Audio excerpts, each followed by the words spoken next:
خواہ کے جو ڈر لوگوں نے اس مخلوق کے تعلق سے رکھ لیا ہے اس ڈر کو ہم نکالیں، اور صحیح جو عقیدہ ہونا چاہیے یاد رکھیں ان کے تعلق سے عقیدہ رکھیں، اس لیے کہ جنہوں کے تعلق سے بد عقیدگی کے نتیجے میں سماج میں آج بہت ساری برائیاں رائج ہے یا بہت ساری برائیاں چلن میں آپ دیکھتے ہیں، جیسا کہ کل کیا ہوگا وہ معلومات لینے کی کوشش کرنا۔ نبی اکرم صلی اللہ علیہ وسلم نے یہ فرما دیا جو اس چیز کی کوشش کرے، اس پہ یقین نہ کرے، صرف کوشش کرے، جائے بیٹھے سنے، تو اس کی 40 دن کی نماز قبول نہیں ہوتی، تفصیلات آگے آئیں گی۔ اور جو اس پر یقین کر لے کہ ہاں جو اس نے کہا ہوا، تو وہ کافر ہو جاتا ہے۔ اللہ کے رسول نے فرمایا وہ اس چیز کا منکر ہوا جو محمد پر نازل ہوئی، آپ صلی اللہ علیہ وسلم پہ کیا نازل ہوا؟ قرآن و سنت۔ تو لہٰذا یہ ایک سیریس اور سنجیدہ میٹر ہوتا ہے ادھر، اور لا علمی کے نتیجے میں اور رزق میں کمی ہو گئی، بس ہم اس کے پیچھے لگے کہ جن اور جادو کا کچھ نہ کچھ اس میں دخل ہوگا، بیماری ایسی ہو گئی جو ختم نہیں ہو رہی، ہاں اس میں بھی کچھ نہ کچھ جن اور جادو کا ہوگا، اور ایک مختلف جس کو کہیں گے ایک انداز سے لوگوں نے اس چیز کو ایک ہوا بنا دیا، اور بہت ساری بدعقیدیاں پھر ہم سماج میں دیکھ رہے ہیں اس کی وجہ سے پھیلتی جا رہی ہے اور آگے بھی بڑھیں گے۔ تو ہم نے اسی وجہ سے اس ٹاپک کو سیلیکٹ کیا تاکہ ہم اس کے تعلق سے صحیح عقیدہ جانیں اور بدعقیدگی سے، برائی سے، خرابیوں سے بچ کر اپنے آپ کو، اپنے اطراف کے لوگوں کو، اپنے سماج کو صحیح عقیدہ، صحیح بات کیا ہے بتانے کی کوشش کریں۔ لاسٹ ٹائم ہم نے جو باتیں دیکھی تھی بہت مختصر سے دہرا دوں گا، اس میں ہم نے یہ دیکھا تھا کہ اللہ رب العزت نے انسان اور جنوں کو اپنی عبادت کے لیے پیدا کیا، تو یہ وہ مخلوق ہے جس کے تعلق، جس کو سوال ہونے والا ہے، اور اس کو چھوٹ بھی دی کہ اللہ نے کی اچھائی اور برائی کا انتخاب کر سکتا ہے، یہ چاہے تو ایمان والے ہو چاہے تو کفری اختیار کر سکتے۔ دوسرا ہم نے دیکھا تھا یہ مخلوق ہماری نظروں سے اوجھل ہے، لیکن اس کا مطلب یہ نہیں ہے کہ جو چیز اوجھل ہے وہ موجود نہیں ہے، کیونکہ ہم دنیا میں کئی چیزیں ہیں جس کو دیکھ نہیں پاتے لیکن اس پر ایمان لاتے ہیں، اور ہم نے کئی مثالیں دی تھی اس کے اندر جو ہم سائنٹیفک چیزیں، فزکس کی چیزیں، کیمسٹری کی چیزیں، لیکن ایمان لاتے ہیں بغیر اس کے۔ کسی نے کہہ دیا کہ ایسے ایسا ہوتا ہے تو ایسے ایسے مولیکیولز ہیں، ایسے ایسے فضا ہیں، ہم نے دیکھا تو نہیں، کسی نے ان پرسن ہر آدمی تو نہیں، ہاں کچھ سائنسدانوں نے ایک مخصوص لیول پر دیکھا ہوں اس کو، مائکروسکوپی لیول پر، لیکن ہم انسان نے دیکھا نہیں، لیکن ہم کہتے نہیں ایسا ہوتا ہے تو اس کا مطلب یہ چیز، جیسا میرا آنکھ گرم ہے تو اس کا مطلب مجھے بخار ہے، لیکن اگر کوئی سوال کرے بخاروں کا بھی دیکھا کہ آپ نے کیسا دکھتا ہے، تو دیکھا کسی نے نہیں اس کو، لیکن وہ سمجھ میں آتا ہے، وہ محسوس۔ تو خلقت مطلب کائنات کو وجود میں اللہ نے لایا تو کوئی نہ کوئی اس کے بنانے والا، یہ اس کی دلیل ہوتی ہے نا۔ جیسے عربی کے اندر ایک محاورہ ہے، اگر اونٹ کی مینگنی موجود ہے اس کا مطلب اونٹ موجود ہے، مطلب ایک علامت سے بھی آپ پوری چیز کو پہچان سکتے ہیں۔ تو اونٹ ریگستان سے گزرا تو مینگنی کر دیتا ہے، غلاظت کرتا ہے، وہ دکھ گئی مطلب اونٹ ہے، مطلب وہ جانور بھی موجود ہے۔ بہرحال اس کے بعد ہم نے جنوں کے تعلق سے ان کے نام، ان کی قسمیں، اللہ نے ان کو کیسے پیدا کیا، اور وہ اللہ کی کون سی مخلوق ہے جو ان کو دیکھ سکتی ہے، اور یہیں ہم نے بات کو روکی تھی کہ اللہ کی دو مخلوق ہے، کتے اور گدھے، جو ان کو دیکھ سکتے ہیں، اور یہ جب رات میں چلائے تو ہم کو حکم دیا گیا کہ اللہ میں پناہ مانگو، چونکہ یہ وہ چیز کو دیکھتے ہیں جس کو تم دیکھتے نہیں ہو۔ بہرحال چلیے آگے بڑھتے ہیں۔ اب ان کی شروعات اور ہم سے دشمنی، انسانوں سے دشمنی، یا ان کی شروعات اور ان کی آپس میں ان کے مومنوں سے دشمنی مطلب کہاں سے ہوئی؟ تو جیسے کہ میں نے پچھلی بار رکھا تھا کہ پہلا جو جن اللہ نے بنایا، جو بابا جن ہے، اس کو ہم شیطان بولتے ہیں، اس کا نام ہے ابلیس۔ یہ بابا جن ہے، مطلب جنوں کا والد ہے، باپ ہے۔ جیسے ہمارے والد کون ہے؟ آدم علیہ السلام بابا انس ہے، ہمارے باپ ہیں، تو یہ جنوں کا باپ ہے۔ یاد رکھیں ہمارے والد ایمان والے تھے اور پہلے نبی تھے، اور جنوں کے جو والد ہے یاد رکھیے وہ پہلا کافر ہے۔ یاد رکھیے اس کے نسل میں مومن اور کافر دونوں ہوتے ہیں، جیسے آدم کی نسل مومن اور کافر دونوں ہوتے ہیں، لیکن آدم علیہ السلام پہلے مومن تھے اور پہلے نبی تھے، اور ابلیس یہ جو ہے پہلا جن تھا لیکن یہ کافر تھا۔ یاد رکھیے تو یہ ہمارے میں اور ان کے اندر فرق ہے ابتدا سے، لیکن جیسا آدم کی اولاد میں کافر مومن ہوتے ہیں، جنوں کی اولاد میں بھی کافر مومن دونوں ہوتے ہیں۔ یاد رکھیے اب یاد رکھیے اللہ رب العزت نے، ہم پورے واقعات کی تفصیلات میں نہیں جاؤں گا چونکہ بہت لمبا، پھر اسی میں کئی دن چلے جائیں گے، مختصر سے رکھتا ہوں کہ اللہ رب العزت نے آدم علیہ السلام کو اپنے دونوں ہاتھوں سے پیدا کیا، جو کہ قرآن میں اللہ نے فرمایا کہ اے ابلیس کس چیز نے تجھے اس چیز سے روکا کہ جس مخلوق کو میں نے اپنے دونوں ہاتھ سے بنایا، اور اللہ رب العزت نے اپنے دونوں ہاتھ سے بنایا، اس سے پتہ چلا اللہ تعالیٰ کے دو ہاتھ ہیں، اور روایت میں آتا دونوں ہاتھ سیدھے ہیں، کیسے اور کیا وہ اللہ عالم، ہم نہیں جانتے، جیسے اس کے شان کو، اس کی ذات کو لائق اور زیبا ہے ویسے اس کے ہاتھ ہیں، ہمارے جیسے نہیں، یاد رکھیں، اور دونوں سیدھے کیسے وہ بھی ہم نہیں جانتے، واللہ عالم۔ بہرحال تو کہا کس چیز نے تجھے روکا جس کو آدم کو میں نے اپنے ہاتھوں سے بنایا، تو یہاں سے بہرحال اس کا معاملہ شروع ہوتا ہے، چونکہ اللہ نے ایک حکم دیا تھا۔ کیا حکم دیا تھا؟ جو میں نے شروعات میں آیت پڑھی، اللہ رب العزت فرماتا ہے سورہ نمبر 18 آیت نمبر 50 کے اندر کہ اللہ فرماتا کہتا ہے وَإِذْ قُلْنَا لِلْمَلَائِكَةِ اسْجُدُوا لِآدَمَ فَسَجَدُوا إِلَّا إِبْلِيسَ وَكَانَ مِنَ الْجِنِّ فَفَسَقَ عَنْ أَمْرِ رَبِّهِ، کہ جب تیرے رب نے حکم دیا فرشتوں کو، وَإِذْ قُلْنَا لِلْمَلَائِكَةِ اسْجُدُوا، کہ سب کے سب مل کے سجدہ کرو، لِآدَمَ آدم کو، فسجدوا سب کے سب نے سجدہ کیا، الا ابلیس سوا ابلیس کے، وکان من الجن اور وہ جنوں میں سے تھا، ففسق عن امر ربی اور اس نے اپنے رب کے حکم کو جھٹلایا۔ تو یہاں قرآن نے اس بات کی کلیئر وضاحت کر دی کہ شیطان جس کا نام ابلیس ہے وہ پہلا جن تھا، وہ کبھی بھی ملائکہ فرشتہ نہیں تھا. لیکن آپ کہیں گے آیت کی شروعات تو یہ ہوتی ہے وَإِذْ قُلْنَا لِلْمَلَائِكَةِ اسْجُدُوا، اللہ نے حکم دیا فرشتوں کو سجدہ کرنے کا. تو عربی کے اندر یاد رکھیے یہ اصولی بات ہے، اس کا گرامر ایسے ہی ہوتا ہے کہ جب میجورٹی سے خطاب ہوتا ہے تو مائنورٹی انکلوڈیڈ ہوتی ہے اس کے اندر. تو جب فرشتے موجود تھے اور یہ بھی فرشتوں کے صف میں کھڑا تھا، تو جب فرشتوں کو حکم ہوا تو یہ حکم اس کے لیے بھی تھا، اور یہ اس کو سمجھ گیا تھا، ایسا نہیں کہ نہیں سمجھا تھا، یہ سمجھ گیا تھا. تو عربی کا یہ قاعدہ ہے. جیسا کہ آپ دیکھیں گے قرآن کا ایک اسلوب ہے، طریقہ کار ہے، یا ایھا الذین آمنو، اے وہ لوگ جو ایمان لائے ہو. تو ایمان والیوں کا کیا؟ ایمان والوں کو ہی خطاب ہو رہا ہے. نماز قائم کرو، روزہ رکھو. تو عورتیں بولیں گی ہمارے لیے نماز بھی نہیں، روزہ بھی نہیں، چونکہ ایمان والیوں سے خطاب نہیں کیا نا، ہے نا. لیکن یہاں چونکہ عورت مرد کے ماتحت ہے تو جب ذمہ دار کو حکم آ گیا تو ماتحت کو بھی حکم آ گیا. یہ اصولی بات ہے. اسی طرح عربی کے اندر ایک چھوٹی چیز سے پوری بڑی چیز کو بھی ڈینوٹ کیا جاتا ہے. مطلب کوئی ایک اعضا آپ کے کر دے، جیسے کہ اللہ رب العزت فرمایا کہ روز قیامت سب کچھ ختم ہو جائے گا سوا اللہ کے چہرے کے. تو چہرہ ایک اعضا ہے، پارٹ ہے باڈی کا، لیکن اس چہرے کے سے معنی ہے پوری باڈی بھی بچ جائیں گی. اللہ تعالیٰ فلاں فلاں انسان کے چہرے کو جہنم سے بچا لے گا، تو کیا اس کا معنی صرف چہرہ ہے؟ نہیں، چہرہ بچ جائے گا مطلب جسم بھی بچ جائے گا. تو ایک چھوٹی چیز سے پوری باڈی کو ڈینوٹ کیا جاتا ہے. تو قاعدہ عربی. تو حکم ہوا فرشتوں کو، لیکن اس کو پتا تھا یہ حکم اس کے لیے بھی انکلوڈیڈ ہے، اس نے سجدہ نہیں کیا. اور اللہ نے کہا وَكَانَ مِنَ الْجِنِّ، ہم وضاحت بھی ہوگی آیت میں بالکل کلیئر. یہ ایک ہی آیت ہے جہاں وضاحت بھی موجود ہے، باقی جگہ وضاحت نہیں. وَكَانَ مِنَ الْجِنِّ، وہ جنوں میں سے تھا. فَفَسَقَ عَنْ أَمْرِ رَبِّهِ، اور اس نے اپنے رب کے حکم کو جھٹلایا. تو آپ سمجھ گئے یہ پہلا جن تھا ابلیس. یہ فرشتہ کبھی بھی نہیں تھا، ایسا بھی نہیں تھا کہ فالن اینجل ہے. یہ عیسائیت کا عقیدہ ہے کہ ابلیس جو تھا یہ پہلا فرشتہ تھا اور وہ اینجل تھا، اور وہ پھر بعد میں وہ اس مقام سے گر گیا تو اس کو بولتے تھا فالن اینجل. ٹھیک ہے، مطلب گرا ہوا، مطلب جو فرشتہ اپنے رینک سے گر کے شیطان بن گیا.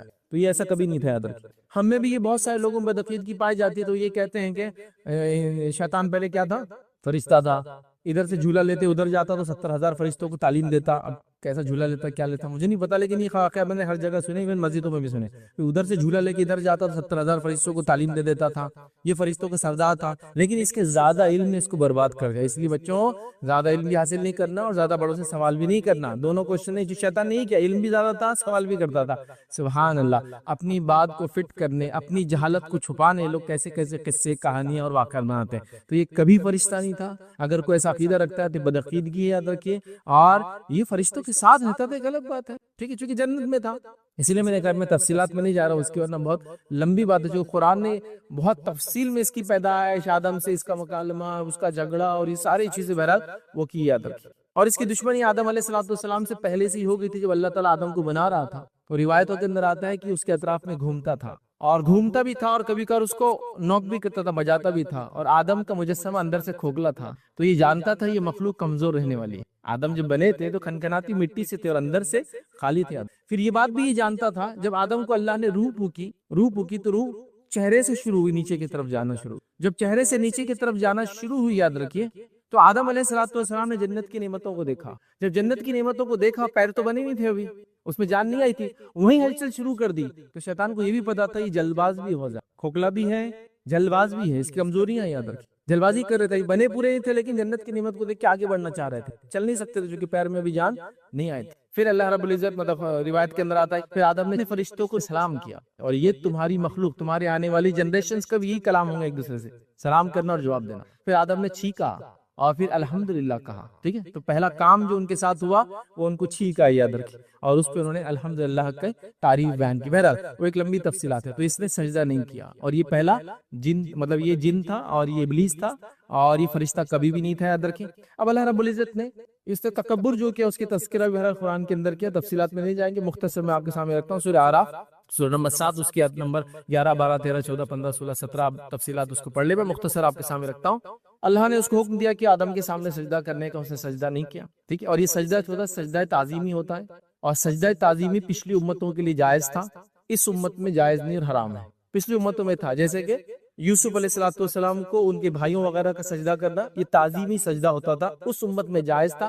اللہ کے رسول نے فرمایا اس امت میں سجدہ تعظیمی بھی جائز نہیں ہے. اگر ہوتا ہے نہیں جائز ہوتا تو میں حکم دیتا بیوی کو کہ شوہر کو سجدہ تعظیمی کرے، لیکن اس کی بھی اجازت نہیں ہے. ٹھیک ہے، تو پہلی امت میں تھا، تو یہ سجدہ تعظیمی تھا، عبادت کا سجدہ نہیں تھا. تو اللہ نے فرمایا کہ کس چیز نے ابلیس تجھے روکا اس سجدہ کرنے سے جبکہ میں نے حکم دیا تھا اس چیز کا. تو اس نے کیا کہا؟ قال انا خیر من، اس نے کہا کہ میں اس سے بہتر ہوں. کیوں بہتر ہوں؟ فرمایا، اس نے کہا خلقتنی من نار و خلقتہ من طین، تو نے مجھے آنکھ سے پیدا کیا اور اس کو مٹی سے پیدا کیا، لہٰذا میں اس سے خیر ہوں۔ تو ابلیس کا پہلا گناہ کیا تھا معلوم؟ تکبر کیا اس نے، کیا کہا کہ میں اس سے بہتر ہوں، یاد رکھیں، اور اس کے تکبر نے اس کو لے کر ڈوب گیا۔ علماء لکھتے ہیں 3 چیزیں ایسی جو انسان کو ہدایت سے دور کر دیتی ہے، 3 چیزیں، جس میں سے پہلی چیز ہے جہالت، جہالت کی وجہ سے انسان حق کو کبھی پہچان نہیں پاتا۔ دوسری چیز ہے تکبر، یہود جانتے تھے کہ اللہ کے رسول حق نبی ہے، لیکن تکبر کی بنیاد پہ کہ ہم اونچے ہیں، ہم اسحاق کے خاندان سے، اب لوگوں کو کیا جواب دیں گے کہ اسحاق کے خاندان میں سارے انبیاء اور آخری نبی اسماعیل کے خاندان سے آ گئے، کیسے کریں گے؟ تکبر کی بنیاد پہ ایمان نہیں لائے۔ تو جہالت، یہ مشرکین مکہ، ان کے پاس کوئی علم نہیں تھا پہلے سے۔ تکبر، اس کی مثال یہود ہے، یہ چیز روک دیتی ہے لوگوں کو ہدایت سے۔ شیطان نے سب سے پہلا گناہ تکبر کیا، اس لیے تکبر کسی بھی انسان کے لیے جائز نہیں، حرام ہے، یاد رکھیے۔ تکبر انسان کو حق سے روک دیتا ہے، تکبر انسان کے سامنے آنکھوں پردہ ڈالتا ہے، تکبر انسان کو ہلاک کر دیتا ہے، تکبر قوموں کو برباد کر دیتا ہے۔ تکبر نے کیا کچھ نہیں گل کھلایا، یاد رکھیے۔ بہرحال اس نے کہا کہ میں خیر ہوں، حالانکہ اس کی یہ دلیل بھی غلط دلیل تھی، اس کی دلیل بھی لاجیکلی بھی غلط دلیل تھی، اس لیے کہ ہم جانتے ہیں کہ آگ جو ہے بغیر کسی کنٹرول وے میں لگائی گئی، کنٹرول وے میں اس کو رکھا جائے تو ہی وہ نفع دیتی ہے، ورنہ وہ نقصان کا باعث ہی بنتی ہے۔ اور مٹی چاہے جہاں بھی ہو وہ خیر کا باعث ہی بنتی ہے، اگر خالی پڑی رہیں گی تو اس میں کیڑے مکوڑے انڈے دیں گے، بچے دیں گے، روح نکلے، اس پہ اگر پانی پڑ جائے گا اور بیج گر جائے گا تو اس میں سے ایک جھاڑ لگ جائے گا، تو وہ خیر ہی دیتی ہے۔ اور آگ جب تک کنٹرول نہ کی جائے کبھی بھی یہ نفع نہیں دے سکتی، یاد رکھیں، اس لیے کہ اگر آپ آگ کو کوئی لگا دے، دیکھیے ہر چیز برباد کر دیتے۔ تو اس کی دلیل بھی بے بنیاد تھی، اللاجیکل تھی۔ بہرحال وہ دلیل تو دوسری بات تھی، اللہ کا حکم تک کر گزرتا، بس یہ اصل چیز تھی، مطلب یہ تھا اس۔ بہرحال اس نے تکبر کیا، اس لیے تکبر سے ہر انسان کو بچنا چاہیے، یہ بڑی خطرناک چیز ہے۔ اور آدم اور ابلیس کا مطلب فرق یہ تھا کہ آدم سے بھی خطا ہوئی، ابلیس سے بھی خطا ہوئی، ہمارے والد نے فوراً توبہ کر لی، اس نے تکبر کیا بس۔ تو متکبر مت بنیے، یہ آپ کو توبہ سے، استغفار سے، آخرت کی نجات سے روک دیتی ہے، خطرناک چیز ہے۔ بہرحال تو اللہ نے کہا، تو کہا تو نے مجھے آنکھ سے پیدا کیا اور اس کو جو ہے مٹی سے پیدا کیا، تو میں اس سے بہتر ہوں۔ اللہ نے فرمایا تو پھر یہاں سے جو ہے ذلیل ہو کر جنت سے اس کو نکال دیا گیا۔ اس نے پھر وہاں ایک چیز کہی، اللہ رب العزت نے جو ہے قرآن کے نقل کی، آیت نمبر 14 کے اندر سورہ اعراف کی، اللہ نے فرمایا قال انظرنی الی یوم یبعثون، اس نے یہ کہا کہ اے پروردگار، اے اللہ، مجھے ان کے دوبارہ اٹھائے جانے تک مہلت دی جائے۔ مطلب کیا؟ انسانوں کے دوبارہ اٹھائے جانے مطلب آخرت تک زندہ رہنے کی مہلت دی جائے۔ کیا مانگا اس نے؟ آخرت تک میں زندہ رہوں گا۔ اللہ نے کہا، آگے فرمایا اور کہا، جا تجھے اس کی چھوٹ دی گئی کہ تو ان کے دوبارہ اٹھائے جانے تک جو ہے رہ سکتا ہے۔ تو پتا چلا جو پہلا جن ہے، جو ابلیس ہے، جو کافر ہے، اس کو اسپیشل پریویلیج اللہ نے یہ دیا کہ وہ پہلا جب سے بنا تب سے لے کر قیامت تک زندہ رہنے والا ہے۔ اس کی نسلوں میں لوگ پیدا ہوتے اور مرتے ہیں، لیکن یہ نہیں مرے گا کبھی۔ تو اس کا تجربہ آپ دیکھ رہے ہیں انسانوں کو بہکانے کتنا ہے، اور کب سے؟ آدم سے لے کر تو قیامت تک کی زندہ رہیں گے۔ تو اس نے کیا کہا کہ مجھے ان کے دوبارہ اٹھائے جانے تک چھوٹ دی جائے۔ اللہ نے کہا تجھے چھوٹ مل گئی۔ اب یہاں 2 چیزیں آتی ہیں۔ پہلی چیز وہ کیا ہے؟ اس نے اللہ سے دعا کی کہ اللہ مجھے ان کے دوبارہ اٹھائے جانے تک چھوٹ دی جائے۔ اللہ نے اس کی توبہ، اس کی دعا سیدھے قبول کی۔ یہ ان لوگوں کے لیے دلیل ہے جو کہتے ہیں اللہ سیدھے نہیں سنتا ہے۔ اگر اللہ سیدھے نہیں سنتا تو اللہ کو کہنا چاہیے تھا جا آدم کے ذریعے سے آئے، کیونکہ آدم تو موجود ہے نا، جا آدم کے ذریعے سے آ، سیدھے کیسے مانگ رہا ہے؟ تو دھتکارا ہوا ہے، تو ذلیل اور ملعون ہے، تیرے کو تو میں نے جنت سے نکال دیا، تو شیطان ہے، تو ہمیشہ کا جہنمی ہے، تیری بات تھوڑی میں سننے والا ہوں۔ دعا ہے نا، اس نے کیا کہا؟ اللہ مجھے ان کی دوبارہ اٹھائے سے مہلت دی جائے۔ دعا، التجا، گزارش۔ اللہ نے کہا جا تجھے مہلت دی گئی، مطلب شیطان بھی جانتا تھا کہ اللہ سے میں سیدھے مانگ سکتا ہوں۔ اللہ تعالیٰ کو مانگنے کے معاملے میں کسی بیچ کی چیز کی ضرورت اور وسیلے کی ضرورت نہیں ہے، سیدھا مانگا سیدھا عطا کیا گیا۔ ٹھیک ہے، اللہ نے کہا جا تجھے موقع دیا گیا۔ دوسری بات پتہ چلی، یہ قیامت تک زندہ رہنے، کیونکہ اس کو موقع دیا گیا۔ یہ اسپیشل ہے، سب نہیں، اس کی پوری قوم نہیں، یہ اسپیشل ہے۔ اس کے بچوں میں پیدا ہوتے اور مرتے ہیں مومن اور کافر ہے، لیکن یہ اسپیشل ہے، پہلے سے لے کر آخر تک یہ زندہ رہنے والا، یاد رکھیے۔ اور آگے بہرحال پھر بہت سارے جگہوں پہ قرآن نے یہ مکالمہ اللہ تعالیٰ کا اور شیطان کا بیان کیا، آپ پڑھنا چاہے تو اس کو پڑھ سکتے۔ تو یہ ہوئی، یاد رکھیے، ان کی شروعات۔ اور ہم سے دشمنی کہاں سے شروع ہوتی ہے؟ ان کی مومنوں سے دشمنی کہاں سے شروع ہوتی ہے؟ کیونکہ انسانوں میں بھی جو شیطان ہے وہ بھی اس کے پیروکار ہیں، اور جنوں میں بھی جو شیطان ہے وہ بھی اس کے پیروکار ہیں۔ اور جنوں میں جو مومن ہے اور انسانوں میں جو ایمان والے ہیں وہ اس کے دشمن ہیں، تو دونوں سے یہ دشمنی نبھاتا ہے یاد رکھیں۔ تو یہ اس کی دشمنی یہاں سے شروع ہوئی جو ہم نے دیکھا، تو ان کی شروعات اور ہم سے دشمنی کہاں سے شروع ہوئی یہ یاد رکھیں۔ اب اللہ رب العزت نے قرآن میں بار بار کہا کہ شیطان تمہارا دشمن ہے، اس کو تم اپنا دشمن مانو، شیطان تمہارا دشمن ہے، اس کو دشمن مانو یاد رکھیں۔ تو لہٰذا ہمارا کام ہے شیطان کو دشمن ماننا۔ یہ بڑی افسوس کی بات ہے، ہم رحمان کو نعوذ باللہ اپنا دشمن سمجھ رہے ہیں اور شیطان کو اپنا دوست سمجھ رہے ہیں۔ سارے زندگی کے صبح سے شام تک کے اعمال ویسے ہی نظر آ رہے ہیں، جو اللہ کہہ رہا ہے اس کی مخالفت، جو شیطان کر رہا ہے اس کی موافقت، موافقت مطلب اس کے جیسا کرنا، یہ ہم کر رہے ہیں یاد رکھیں۔ بہرحال آگے آئیے، ان کا کھانا اور پینا کیا ہوتا ہے؟ نبی اکرم صلی اللہ علیہ وسلم فرمایا، اور یہ ہر حدیث ہر بات میں کچھ نہ کچھ غلط فہمیوں کا ازالہ ہے اور ساتھ میں کچھ نہ کچھ ایک انفارمیشن ہے یہاں تک۔ ان کا کھانا وغیرہ کیا ہے؟ صحیح مسلم اور بخاری کی روایت ہے، آپ صلی اللہ علیہ وسلم فرمایا اور کہا، صحابہ سے حکم دیا کہ جب تم سفر وغیرہ پہ ہوتے ہو، استنجا کرتے ہو، ٹھیک ہے، پیشاب وغیرہ کے لیے جاتے ہو، ٹھیک ہے، اور تم کو پانی وغیرہ نہیں ملتا ہے یاد رکھیے، تو جب تم، ویسے استنجا اس کو نہیں بولتے، استنجا تبھی بولتے جب پانی لیا جاتا ہے، اس کو استجمار بولتے ہیں عربی کے اندر بہرحال، لیکن ہاں بس کامنلی وہ استنجا ہی لفظ استعمال ہوتا ہے۔ جب پانی کے ساتھ آپ طہارت کرتے اس کو بولتے استنجا، اور جب پانی نہیں ہوتا اس کو بولتے استجمار۔ تو جب تم استجمار کرو مطلب بغیر پانی کی طہارت کرنا چاہو تو سوکھا گوبر اور ہڈی سے کبھی بھی طہارت نہیں کرنا چاہیے۔ صحابہ کو اللہ کے رسول نے روکا، سوکھے گوبر سے، ہوتا ہے نا آپ کہیں سفر میں جاتے گوبر وغیرہ ہوتا سوکھ جاتا ہے، اس سے استنجا نہیں کرنا چاہیے، مطلب پیشاب پیخانہ کرنے کے بعد صفائی، کیونکہ جب پانی نہ ہو تو آپ 3 بار صاف کر سکتے ہیں۔ تو آپ نے فرمایا کہ ہڈی سے اور سوکھے گوبر سے، اس کو لید بولتے ہیں عام زبان میں، اس سے جو ہے استنجا نہیں کرنا چاہیے، پیشاب پیخانہ کے بعد اس سے طہارت حاصل نہیں کرنا چاہیے۔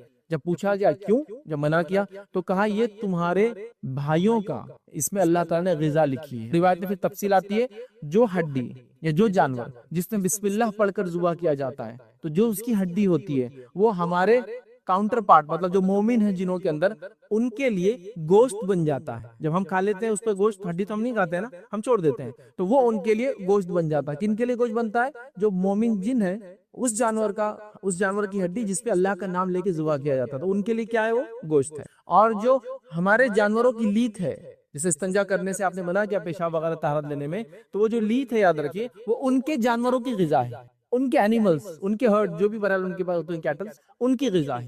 تو اس سے 2 باتیں پتہ چلی، ایک جنوں کی غذا صرف ہڈی نہیں ہے، اور بھی چیزیں ہوں گی، لیکن اس روایت میں تو ہے کہ سوکھی ہڈی سے استنجا نہیں کرنا چاہیے، وہ مومن جنوں کی غذا ہے۔ دوسری بات پتہ چلی کہ ان کے بھی جانور ہوتے ہیں جیسے ہمارے پاس جانور ہوتے ہیں۔ اب کیا کیسے، وہ ایک الگ دنیا ہے، اس کی تفصیلات کوئی بھی نہیں جانتا ہے، تو میں بھی نہیں جانتا ہے، اور حدیث میں اس کی ڈیٹیلز بھی آتی نہیں، لیکن ان کے جانوروں کی غذا کیا ہے؟ ہمارے جانوروں کا سوکھا ہوا گوبر۔ تو یہ 2 چیزوں سے طہارت وغیرہ نہیں لینی چاہیے۔ ہمارے پاس لوگ یہ خطا کرتے ہیں، یہ غلطیاں کرتے ہیں، سفر پہ گئے ہڈیوں سے طہارت کر رہے ہیں، سوکھے گوبر سے طہارت کر رہے ہیں، پھر پریشان ہو رہے، باولے بن کے گھوم رہے، یہ ہو گیا وہ ہو گیا، اثرات ہو گئے، تو یہ حرکتیں ہوتی ہیں۔ اسی طرح اللہ کے رسول نے منع کیا کہ تم سوراخوں میں پیشاب مت کیا کرو، جو بل ہوتے ہیں راستے میں۔ ہمیں پاس تو بچوں کو بڑا مزہ آتا ہے نا، ارے بل میں پیشاب کریں گے جا کے، آپ نے منع کیا سوراخ میں، جو سوراخ ہوتا ہے ایسا، جو چوٹیاں دیکھیے جنگل میں بنا لیتی سوراخ، اس میں سانپ جا کے بچ جاتے ہیں کبھی، تو جو سوراخ ہوتے ہیں کسی بھی اس کا، سوراخ میں پیشاب کرنے سے منع کیا۔ ہو سکتا ہے اس میں کوئی جن رہتا ہو اور تم پیشاب کر دو، پھر اس کو غصہ آ جائے تم۔ اس طرح بلوں میں پیشاب نہیں کرنا چاہیے، ہڈی سے استنجا نہیں کرنا چاہیے، گوبر سے استنجا نہیں کرنا چاہیے۔ اب علم نہیں ہوتا، ہم کچھ بھی حرکتیں کرتے ہیں اور پھر پریشان ہوتے ہیں کہ یہ ہو گیا، ایسا ہو گیا، وہ فلاں ہو گیا، سمجھے نا، مسائل جو ہوتے ہیں، کئی مسائل ہوتے ہیں پھر لوگ جانتے ہیں، تو لہٰذا ہمارا کام ہے کہ ہم ان چیزوں میں احتیاط کریں۔ تو یہ ان کا کھانا ہے، یاد رکھیے اس کے تفصیل، ان کے رہنے کی جگہیں کیا ہوتی ہیں، ٹھیک ہے۔ اب اس کے تعلق سے ایک بڑی تفصیلی روایت ہے، میں مفہوم رکھ رہا ہوں سب چیزوں کا، جو کہ حدیث پڑھنے کا موقع نہیں، بہت لمبی لمبی روایت ہے، لیکن مفہوم رکھ رہا ہوں۔ تو ان کے رہنے کے ٹھکانے کیا ہے؟ نبی اکرم صلی اللہ علیہ وسلم ایک مرتبہ روایتوں میں آتا ہے کہ آپ طہارت کے لیے گئے، بیت الخلاء کے لیے گئے، ٹوائلٹ کے لیے گئے۔ جب آپ بیت الخلاء کے لیے گئے تو آپ نظروں سے دور جاتے تھے، اور صحابہ آپ کے ساتھ پانی وغیرہ لے کے چلتے تھے، پھر آپ کو دے دیتے تھے، وہ پانی کا ہینڈ اوور کر دیتے تھے، اور آپ انسانی نظروں سے دور جاتے، اور ریگستانوں میں عام طور سے جھاڑ نہیں ہوتے، تو آپ کو ٹیلے ڈھونڈنا پڑتے، جو سینڈ ڈیونز ہوتے ہیں نا، اوپر نیچے ہوتا ہے، تو کئی کسی کے آڑ میں بیٹھنا پڑتا ہے جا کے۔ تو ایک مرتبہ اللہ کے رسول طہارت کے لیے گئے اور وہ پانی لے کر، اور آپ واپس نہیں آئے۔ اب صحابہ پریشان لگے، کافی ٹائم ہو گیا نہیں آئے واپس، اور بہت شور و غل کی آواز آئی، بہت مار دھاڑ، ایسا کچھ ڈینجر ہو رہا ہے، لیکن کوئی جانے کی ہمت نہیں کر رہا۔ نبی کریم صلی اللہ علیہ وسلم نے، آپ نے آواز دینا چاہیے، ہاں آپ ٹوائلٹ کے لیے گئے تو کس حالت میں نہیں پتا، تو ہم بھاگ بھی نہیں سکتے، پریشان ہو رہے سب، کیا ہوگا۔ جب صحابہ بڑے گھبرا گئے، پریشان ہو گئے، تو نبی کریم صلی اللہ علیہ وسلم آنے لگے، تو سب کو سکون آیا کہ ایسا کچھ مسئلہ نہیں ہے۔ پھر کہا اللہ کے رسول آپ گئے طہارت کے لیے، اتنی آواز وغیرہ آئی، ہم تو سب گھبرا گئے کہ کیا ہوگا آپ کے ساتھ، پتہ نہیں۔ تو کہا میں جب طہارت کے لیے گیا تو وہاں جنوں کے 2 گروہ کے اندر جھگڑا ہو گیا تھا، ایک گروہ مومنوں کا، ایک گروہ کافروں کا، اور دونوں میں جھگڑا ہو گیا۔ پھر وہ دونوں میرے پاس آئے، وہ آواز جو سنی وہ جھگڑے کی تھی ان دونوں کی، وہ میرے پاس آئے اور کہا کہ ہم آپ کو فیصلہ کن بناتے ہیں، فریق ثالث جج بناتے ہیں، آپ فیصلہ کر دو کہ جھگڑا تھا ہم کہاں رہیں گے، مطلب مومن کہاں رہیں گے اور کافر کہاں رہیں گے، دوسری بھی ہمارا جھگڑا ہے، تو مطلب زمین کا جھگڑا صرف یہاں نہیں ہے، وہاں بھی چالو ہے، کون کہاں رہیں گا، تو کہا کہ کہاں رہیں گا آپ کر دیجئے، تو کہا میں نے دونوں کے اندر فیصلہ کر دیا۔ صحابہ نے کہا کیا فیصلہ کیا آپ نے، مطلب کس کو کیا دے دیا؟ تو نبی اکرم صلی اللہ علیہ وسلم حدیث کے الفاظ اس طرح ہے، آپ نے کہا کہ میں نے مومنوں کو اونچی جگہیں دی اور پہاڑ کی چوٹیاں دے دی، جو مومن جن ہیں ان سے کہا کہ تم پہاڑ کے اوپر رہا کرو، چوٹیوں پہ رہا کرو، یہ تمہارے لیے جگہ رہنے کے لیے ہے پہاڑ پہ، اور کافروں کو کہا کہ تم پہاڑ کے نچلی جگہوں پہ رہا کرو، دروں میں، دو پہاڑ کے بیچ میں جو وادی ہوتی ہے نا اس کو درے بولتے ہیں، دروں میں رہو، اور غیر آباد ٹاپوؤں پہ سمندروں میں جا کے رہو، تو دونوں میں نے کر دیا اور دونوں کو فیصلہ سنا دیا، یہ پہاڑوں پر اوپر والی جگہوں پر اونچی زمینیں ہوتی ہیں، اور کافروں کو کہا کہ تم نچلی زمینوں پہ رہو، پہاڑوں کی وادیوں میں رہو، اور خاص طور سے سمندر کے جو غیر آباد ٹاپو ہوتے ہیں، جو آئلینڈز ہوتے ہیں جس پہ کوئی آبادی نہیں ہوتی، وہاں جا کے تم بس جاؤ، تو میں نے دونوں کے اندر یہ فرق کر دیا، تو دونوں کی رہنے کی جگہ ہے کچھ نہ کچھ حد تک اس روایت کے اندر آ گئی کہاں رہتے ہیں، لیکن اس کا مطلب یہی نہیں کہ یہیں رہتے ہیں، ان کی میجورٹی آبادی وہاں رہتی ہے، لیکن یہ ہم میں بھی آ کے رہتے ہیں، انسانوں میں بھی رہتے ہیں، اس کی تفصیلات بھی ہم جانتے ہیں، اللہ کے رسول نے کہا بیت الخلا جاؤ تو یہ پڑھو، ہم بستری سے پہلے یہ الفاظ کرو، ہے نا، سب کیوں ہیں وہ ہمارے اندر بھی آتے ہیں، ہاں ہو سکتا ہے اس کا معنی یہ ہو کہ جب رہنے جاتے ہو تو وہاں رہتے ہوں گے، باقی دنوں میں ہمارے آبادیوں میں ان میں آتے جاتے ہوں گے، اور ان کے لیے ٹریولنگ ڈسٹینسز معنی نہیں رکھتے، یاد رکھیے وہ چند سیکنڈز میں پہلے آسمان تک جا کے آ سکتی ہے، اللہ رب العزت نے اتنی رفتار اور اتنی صلاحیت ان میں دی ہے، تو ان کے لیے کوئی مسئلہ نہیں کہ دن بھر پہاڑ پہ رہے یا رات میں پہاڑ پہ جا کے رہے، دن میں انسانوں میں آ جائے، لیکن یہ انسانوں میں بھی رہتے ہیں، جیسے کہ روایتوں کے اندر الفاظ آتے ہیں، یاد رکھیے یہ قبرستانوں میں موجود رہتے ہیں جو ان میں سے کافر ہوتے ہیں، یہ حماموں میں موجود رہتے ہیں جو حدیث کے اندر الفاظ یہ جب تم تو بیت الخلا کو جاؤ تو کیا پڑھو، اللہم انی اعوذ بک من الخبث والخبائث، یہ خبث اور خبائث جو ہے یہ گندے قسم کے جن ہوتے ہیں جو انسانوں کو ننگا جب انسان ہوتا ہے جب تکلیف پہنچا دیں، تو کہا ان سے پناہ مانگ لو، تو حمام اور بیت الخلا جہاں انسان ننگا ہوتا ہے وہاں بھی آ جاتے ہیں، یاد رکھیے وہاں رہتے ہیں، اسی طرح وادیوں میں رہتے ہیں جو ہم نے حدیث کے اندر ہی دیکھ لیا، نچلے علاقوں میں یہ دروں میں رہتے ہیں، اسی طرح یاد رکھیے وہ گھر یاد رکھیے جو غیر آباد ہوتے زمانے سے حویلیاں یا کوئی نہیں رہتا تو وہاں بھی یہ جا کے بچ جاتے ہیں، اسی طرح وہ گھر جن کے دروازوں کو جب بند کیا جاتا ہے یا کھولا جاتا ہے بسم اللہ نہیں پڑھا جاتا تو وہاں بھی رہ جاتے ہیں، حدیث کے اندر الفاظ ہے جب کوئی انسان کھانے کو بیٹھتا ہے بسم اللہ نہیں پڑھتا تو شیطان بولتا ہے اپنے ساتھیوں کو آج کھانے کا انتظام ہو گیا، اور جب کوئی انسان اپنے گھر کا دروازہ کھولتا ہے اور بسم اللہ نہیں پڑھتا ہے تو شیطان کہتا ہے آج رہنے کا بھی انتظام ہوگا، تو لاجنگ بورڈنگ دونوں ہو گیا آج تو ہے، اور اگر کوئی بسم اللہ پڑھ کے کھا لے تو کہتا ہے آج کھانے کا انتظام نہیں، اور بسم اللہ پڑھ کے بند کرے تو کہتا آج رہنے کا بھی انتظام نہیں، تو گویا اگر آپ کھانا کھاتے بسم اللہ نہیں پڑھتے، گھر کے دروازے بند کرتے بسم اللہ نہیں پڑھتے تو شیطان داخل ہو جاتا ہے اور سوتا ہے، اور ایک روایت میں یہ بھی الفاظ ہے جو ایکسٹرا بستر گھر میں ہوتے ہیں، ویسے میں ڈرانے کو نہیں بول رہا ہوں یہ، لیکن ایک سمجھانے کو لاجیکل چیز ہے اس کے اندر، ایکسٹرا بستر ہوتا ہے تو شیطان اس کو استعمال کرتا ہے، حدیث میں الفاظ ہے جب تو سوتا ہے تو تیرے لیے ایک بستر،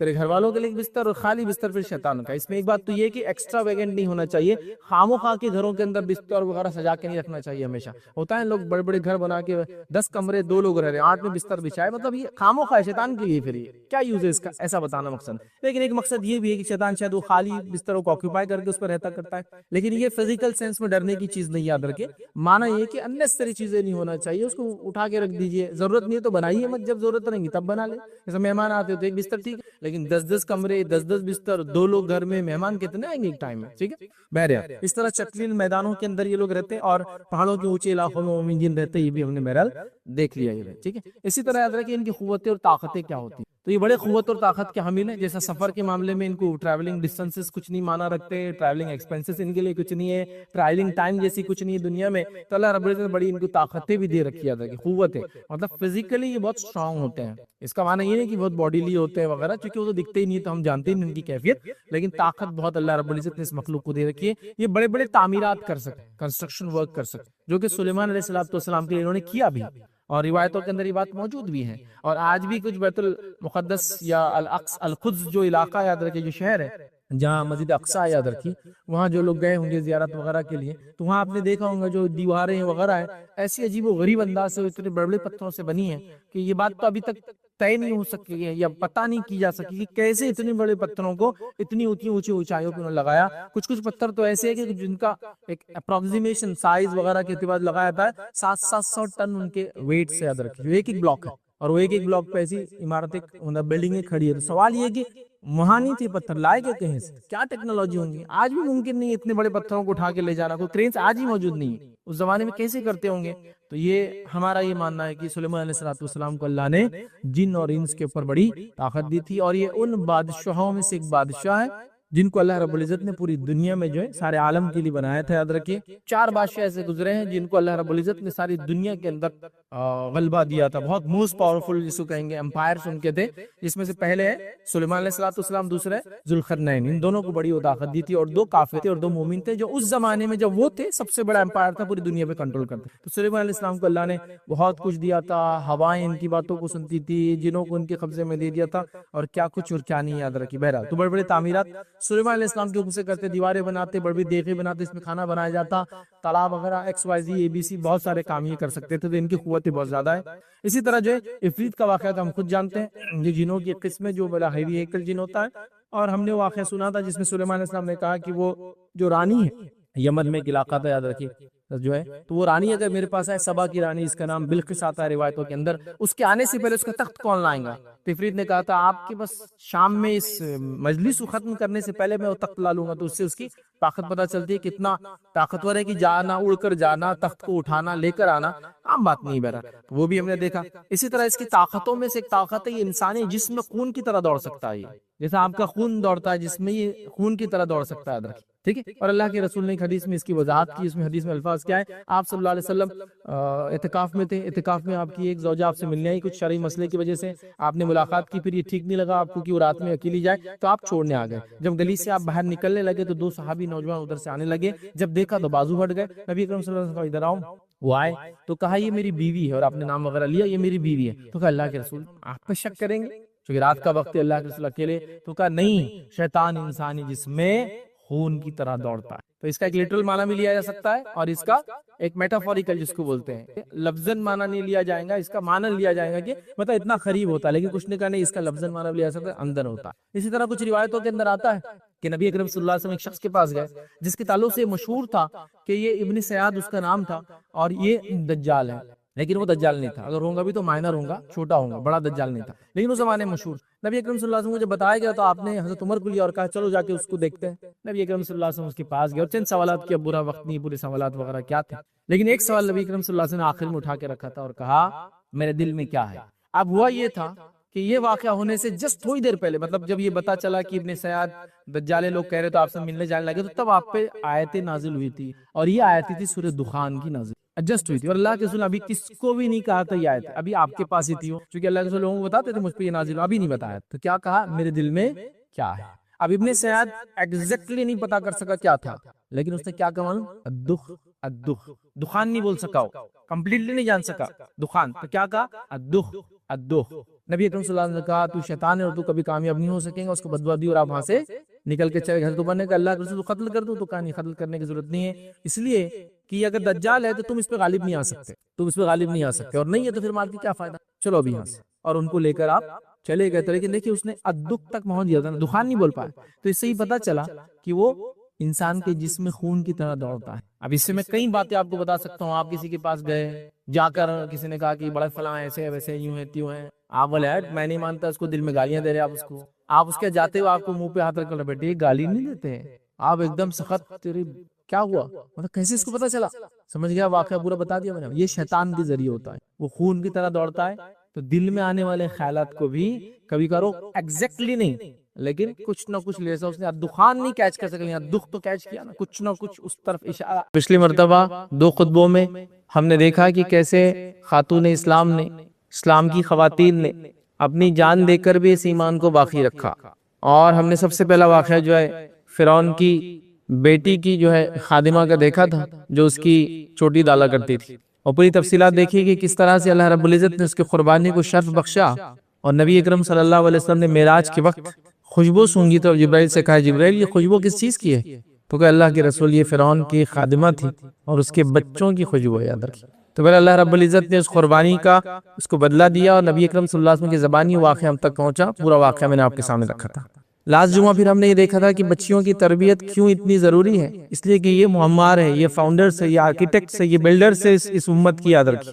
یہ قوم انہی کی بنیاد پہ چلتی، یاد رکھیں، اور جیسا ایک عمارت کی بنیاد خراب ہو جائے تو اس کے اوپر کی کتنی ہی خوبصورتی یا اوپر کی کتنی ہی مضبوطی اس کو باقی نہیں رکھ سکتی، یاد رکھیں، تو اسی طرح اگر امت مسلمہ کی خواتین کی اور لڑکیوں کی تربیت نہیں ہوئی تو پھر یاد رکھیے یہ امت جو ہے ٹک نہیں سکتی، یاد رکھیے۔ اور یہ ہم نے دیکھا تھا کہ کئی لوگ یہ کمپلین کرتے ہیں کہ میں اپنی بیوی کی جو ہے مسائل سے یا اس کے حرکتوں سے پریشان ہوں، لیکن وہی شخص جو ہے اپنی بیٹی کی تربیت پہ دھیان نہیں دیتا، جو کل کسی کی بیوی بنیں گی اور پھر اس کے ساتھ بھی وہی سلوک کریں گی جو اس کے ساتھ ہو رہا ہے۔ تو لہٰذا ہم لوگ کوئی تیار نہیں، یاد رکھیے کہ کہاں سے شروع کرے۔ تو میں کہوں گا کہ اولاد کی تربیت بڑی اہم چیز ہے، اور لڑکی کی تربیت اس میں سب سے اہم چیز ہے، یاد رکھیے، اس لیے کہ اسی سے لڑکے اور لڑکیاں پھر پیدا ہوں گے اور قوم اور نسل اور ملت آگے چلنے والی، یاد رکھیے۔ لہٰذا قوم نے یاد رکھی لڑکیوں کا حال یہ کر دیا جو پچھلی بار دیکھا تھا، پڑھائی کے نام پہ مکمل طور سے 20-22 سال تک ان کو ہر قسم کی تعلیم سے، ہر قسم کے فن سے، ہر قسم کے ہنر سے دور رکھ دیا گیا۔ کیوں؟ بچی پڑھ رہی ہے، بچہ پڑھ رہا ہے، بچوں کے ساتھ بھی ہو رہا ہے، لیکن پھر بھی وہ ریئل لائف میں کیسے نہ کیسے آ جاتے ہیں۔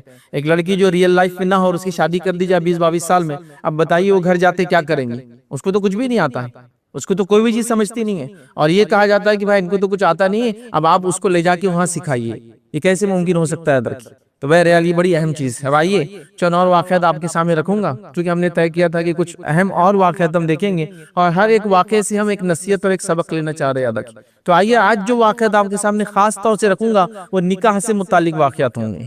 ہم نکاح میں پائے جانے والی بدعتیں نہیں دیکھیں گے، نکاح کی بنیاد کیا تھی، اور عورتوں نے اپنے نکاح کی بنیاد نبی اکرم صلی اللہ علیہ وسلم کے زمانے میں کیا بنائی، یاد رکھیں، کیونکہ آج بھی یہ نکاح کے مسائل، یہ عشق مزاجی کے مسائل، کیونکہ نکاح سے پہلے آج کل عشق مزاجیوں کا سسٹم ہے، اور اس کے بعد امت مسلمہ کی خواتین کا یا لڑکیوں کا اس قدر خوبصورتی پر، جو دنیاوی خوبصورتی ہے جس کو چہرے کا عشق بولتے عام زبان میں، یاد رکھیے، اس کو محبت نہیں بول سکتے عربی زبان کے اندر، یاد رکھیے، وہ چہرے کا عشق ہوتا ہے، یاد رکھیے، اس میں اس قدر مبتلا ہو چکی ہے، یاد رکھیے، کہ ہر آدمی دوسرا آدمی پریشان ہے کہ بولتا رہے بچیوں کو یہ سمجھاؤ، بچی سمجھ نہیں رہی، بچی نے پکڑ کے لا لی، بچی نے ہاتھ پکڑ کے لا لی، بچی بھاگ کر چلے گی، بچے نے بھگا کے لے کے چلا گیا، فلاں ہو گیا۔ تو یہ مسائل بالکل رونما ہو رہے اور سامنے آ رہے ہیں، اور والدین کو اس کی خبر نہیں، اور والدین کو خبر ہوں گی بھی کیسے؟ چونکہ والدین کا، اور میں نے سرپرستوں کو اور ذمہ داروں کے بارے میں پچھلی بار بات رکھی تھی، ہم نے برقعے کے نام پہ عورت کو اچھوتی بنا دیا سیدھا۔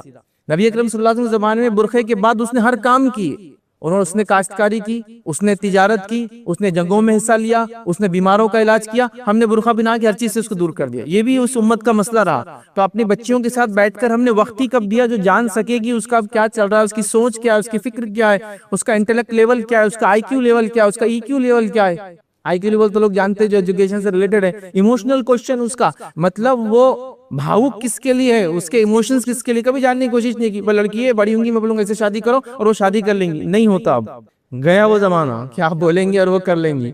ابھی آپ بولتے اختلاف شروع ہوگا گھر کے اندر، چند دنوں بعد پھر ایک ماں کی بولیں گی کہ بچی ایسا بول رہی تھی، بچی ویسا بول رہی تھی۔ تو سوال یہ کہ اس پوزیشن میں آنے سے پہلے آپ نے بچوں کے ساتھ بیٹھ کر بات چیت کیوں نہیں کی؟ میں یہ نہیں کہہ رہا ہوں کہ باپ اپنے بچوں کو بلا کے بولے اور بیٹا کیا چل رہا ہے کالج میں، کس سے عشق مزاجی چل رہی ہے مجھے بتاؤ، وہ نہیں بول رہا ہوں میں، لیکن ایک انٹلیکچوئل لیول پہ بات چیت، بچوں کا ہارمونل چینجز آ رہے ہیں، ان کی سوچ، ان کی فکر کدھر جا رہی ہے، اس پہ ہم کوئی کنٹرول نہیں کر رہے، اور آخر میں شادی سے پہلے بول رہے کہ بچی میرا سن نہیں رہی، اس کی اصلاح کرو، اس کو سمجھاؤ۔ کسی مسلم لڑکے کے ساتھ شادی کا بول رہی تو اچھی بات ہے، خیر ہی بولوں گا ابھی تو آج کے زمانے میں، لیکن اگر کسی نان مسلم سے شادی کا بول رہی تو پھر تو پریشان پہ پریشانی ہے آپ لوگوں کے لیے۔ کیسے کریں گے؟ شریعت نے ہمارے لیے کنڈیشن لگائی، یاد رکھیں، کہ ایک مرد اگر نکاح کرے تو اس کے نکاح میں مومنہ آ سکتی ہے یا پھر کتابی آ سکتی ہے، اور اگر ایک عورت شادی کی بات کرے تو اس کے نکاح کے اندر ایک مومن ہی آ سکتا ہے، کوئی آپشن نہیں ہے۔ تو ایک مشرک کا تو سوال ہی نہیں آتا ہے، وہ اچھا انسان ہے برا انسان ہے، وہ سیکنڈ کیس ہے، اس پہ کوئی ڈسکشن نہیں ہے ہمارا۔ پرائمری ڈسکشن یہ ہے کہ ہمارے پاس اس کی اجازت نہیں ہے۔ یہ سمجھ رہے نا؟ جیسا مثال کے طور پہ کہ بچہ بہت اچھی گاڑی چلاتا ہے لیکن 18 سال کا نہیں ہے تو لائسنس نہیں ہے تو گاڑی نہیں چلا سکتا، چاہے کتنی اچھی چلا سکتا ہوں گا، رولز کا مسئلہ ہے، ریگولیشن کا مسئلہ ہے، ٹھیک ہے؟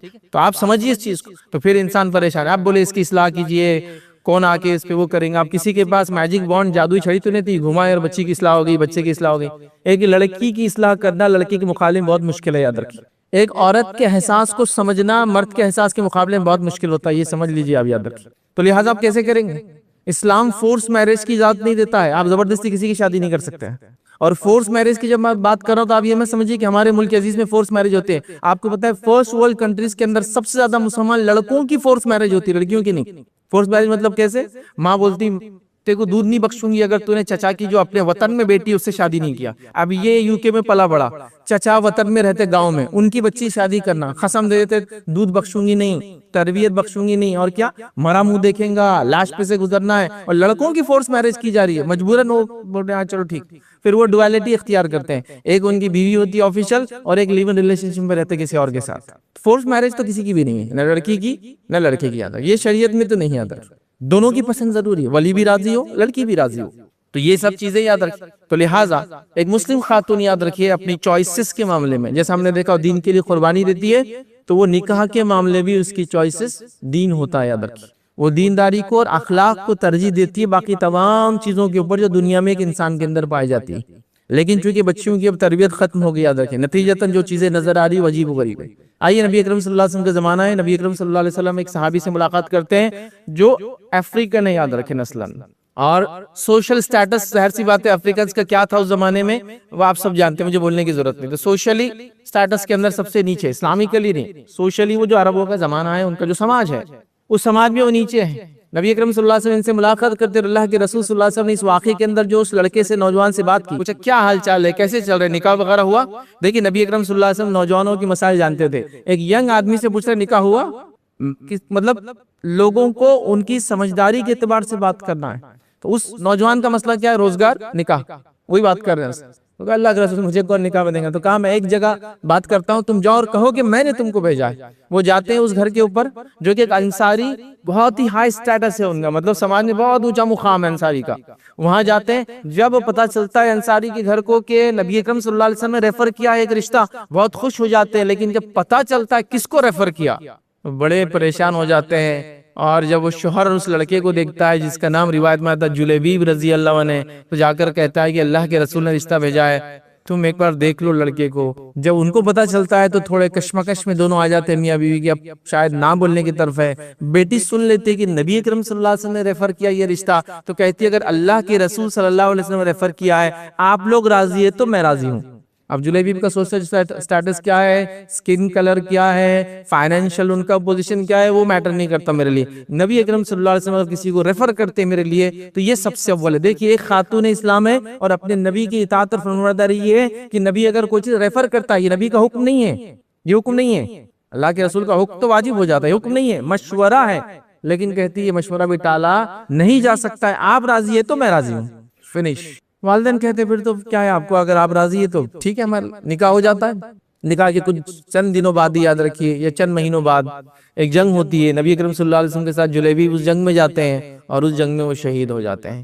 نبی اکرم صلی اللہ علیہ وسلم کو تلاش کرتے ہیں، ان کی لاش کو نکالتے ہیں، اپنے ہاتھوں سے تدفین کرتے ہیں، اور صحابہ کہتے تھے کہ جلیبیب کی بیوہ کو جتنے رشتے آئے اتنے رشتے کسی بیوہ کو آتے ہوئے ہم نے ہمارے سماج میں نہیں دیکھے۔ چونکہ ریزن یہ ہے کہ جلیبیب کی جو خاتون تھی وہ عورت تھی، ایک تو انصاری بہت اونچے سماج سے تھی، دین میں بہت آگے تھی، اور خوبصورتی میں جو بے انتہا خوبصورت تھی، سارے اس میں خصوصیتیں تھی جو ایک عورت میں ہو سکتی ہے۔ تو جیسے ان کا انتقال ہوا اتنے رشتے آئے، اتنے پیغام ہے سیکنڈ میرج کے لیے کہ کسی عام عورت کو بھی نہیں آتے اتنے رشتے۔ تو دیکھیں اس خاتون نے نبی اکرم صلی اللہ علیہ وسلم کے فرمان کی وجہ سے، فرمان تو نہیں تھا بہرحال، مشورے کی وجہ سے اس لڑکے سے نکاح کر لیا جس کو اللہ کے رسول نے ریکمنڈ کیا تھا۔ کچھ بھی نہیں دیکھا گیا، دینداری اور اخلاق، ان کے پاس مال بھی نہیں ہے، نسلاً و افریقہ نے ساری چیزیں یاد رکھی، وہ اس سماج کے اعتبار سے کمزور تھی، شریعت کے اعتبار سے نہیں۔ تو آپ دیکھ رہے ہیں تو اس خاتون نے کچھ نہیں کہا۔ کیا آج آپ کو ایسا لگتا ہے کہ کوئی دیندار شریف النفس اور صرف اخلاق ہو جائے تو ہماری بیٹی ہاں بول دیں گی اس کے لیے؟ سوال ہی نہیں آتا۔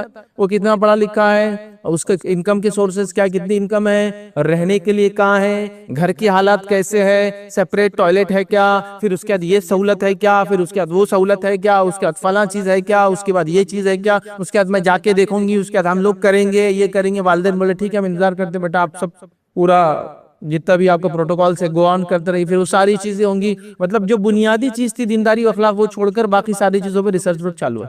ہاں دیندار ہے وغیرہ چلیں گا، بلکہ آج تو حال یہ کہ اگر دیندار ہے تو وہ پہلے نہیں بول رہے فجر میں روز اٹھا دیں گا۔ ہاں ایسا میں نے سنا ہے کہ فجر میں اٹھا دیں گے بھائی، وہ نہ کو پھر ایسا نہیں، فجر میں نہیں اٹھنے کی عادت ہے بچی کو ہمارے، سبحان اللہ۔ تو اس خاتون، اس لڑکی نے جلیبیب سے نکاح کر لیا، نبی اکرم صلی اللہ علیہ وسلم کا مشورہ تھا۔ آج ہماری بچیاں، خواتین اسلام، مسلمان بچیاں والدین سے بحث اور مباحثہ کری۔ میں یہ نہیں کہہ رہا ہوں کہ آپ کو جو پسند نہیں آپ نکاح کر لیں، لیکن میں یہ کہہ رہا ہوں کہ آپ نے کیا چوائسز رکھی۔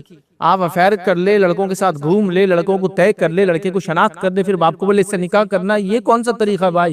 پسند کر سکتے ہیں آپ، ظاہر سی بات ہے شادی محبت کا معاملہ ہے، پسند کرنے کا طریقہ کیا، اس کے ادب اور اخلاق کی بنیاد پہ پسند کر کے اپنے ولی کو بولا جائے گا، اس کو تھوڑی بولا جائے گا میں تم کو پسند کرتی ہوں۔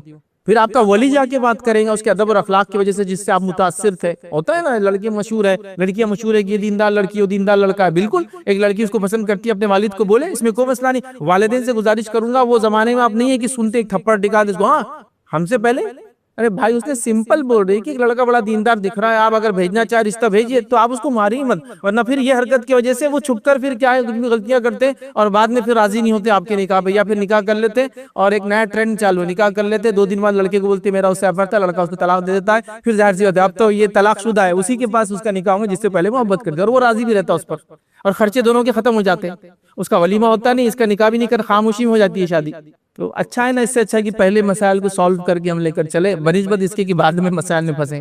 تو نبی اکرم صلی اللہ علیہ وسلم نے یہ کیا. آئیے دوسرا ہم واقعہ سنتے ہیں, اور بڑے بہترین واقعہ یاد رکھیے اس کو. اگر ایک اینگل دیکھیے, محبت ایک مرد کو عورت سے ہونا اور میاں بیوی کی جو محبت ہوتی ہے یہ شرعی چیز یاد رکھیے, اور یہ اگر شریعت سے ہٹ کر بھی لیے تو یہ نیچرل اٹریکشن ہے میل اور فیمیل کا, یاد رکھیے.